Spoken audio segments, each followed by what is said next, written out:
दो तीन ने अमृत वेले के बारे में प्रश्न पूछा है कि दादी आप अमृत वेले में क्या अनुभव करते हैं, क्या हमें भी ज्ञान का मनन करना चाहिए या उस समय हमको केवल मनसा दान करना चाहिए या केवल बाबा मनसा यो दान मनसा दान करना है या बाबा से बातें करनी है या ज्ञान का मनन करना है।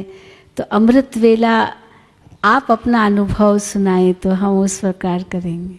नहीं, अमृत वेला जो है वो मनन के लिए नहीं है।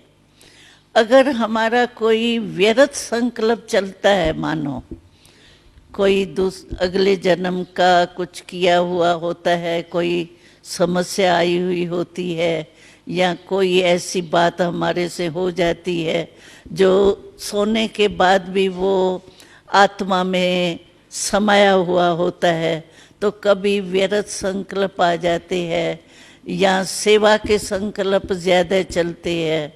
ऐसा किया था, ये क्यों नहीं हुआ, सफलता नहीं हुई, क्या है, कैसा है।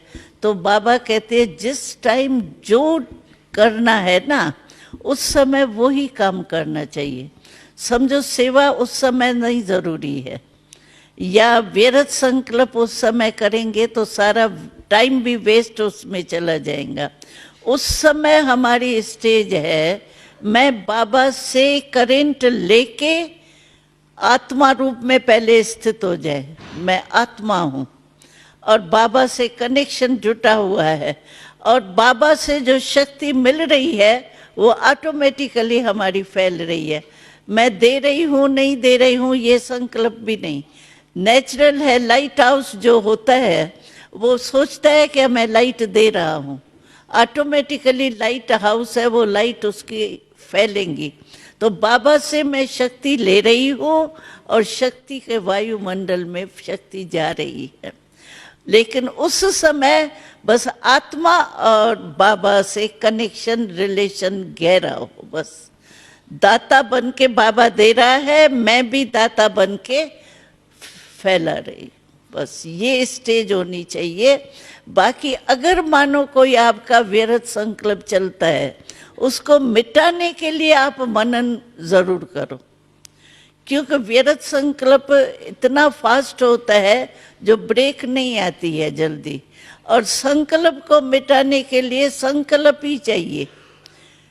व्यर्थ संकल्प को मिटाने के लिए आपको मनन शक्ति यानी शुद्ध संकल्प करके उसको मिटाना है। जैसे अंधकार होता है तो हम स्विच ऑन करते हैं ना, तो रोशनी हो जाती है। ऐसे संकल्प व्यर्थ को मिटाने के लिए आप कोई वरदान या मुरली की कोई पॉइंट मनन करते हो, वो भले करो, उससे सिर्फ वो मिट जावे व्यर्थ संकल्प, जगह बढ़ जावे। शुद्ध संकल्प की जगह बढ़ने से व्यर्थ संकल्प खत्म हो जावे। बाकी वैसे जो है वो हमको संकल्प वहाँ उस समय ये व्यर्थ या कोई शुभ मनन करने की आवश्यकता नहीं है। अमृत वेला हमको खुद बल भर के देने की बात है। जितना हम कनेक्शन खुद में भरेंगे ना, उतना ऑटोमेटिकली हमारा फैलेगा। रोहड्यान करने की भी जरूरत नहीं है। बाबा देख ही रहा है, बच्ची बहुत अच्छा बैठी है, कनेक्शन लगा हुआ है, सकाश मिल रही है।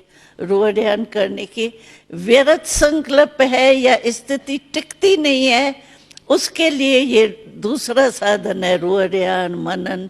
ये सेकंड स्टेज है। 4 स्टेज है ना। पहली स्टेज है बस आत्मा परमात्मा में लीन हो गई, माना लव में लीन हो गई, शक्तियां लेने में ही लीन हो गई, बिजी हो गई। लेकिन अगर वो नहीं स्टेज बनती है हमारी, तो सेकंड स्टेज है, फिर रोहड्यान है, मनन है, ये सब सेकंड थर्ड स्टेज है। फर्स्ट स्टेज वो है।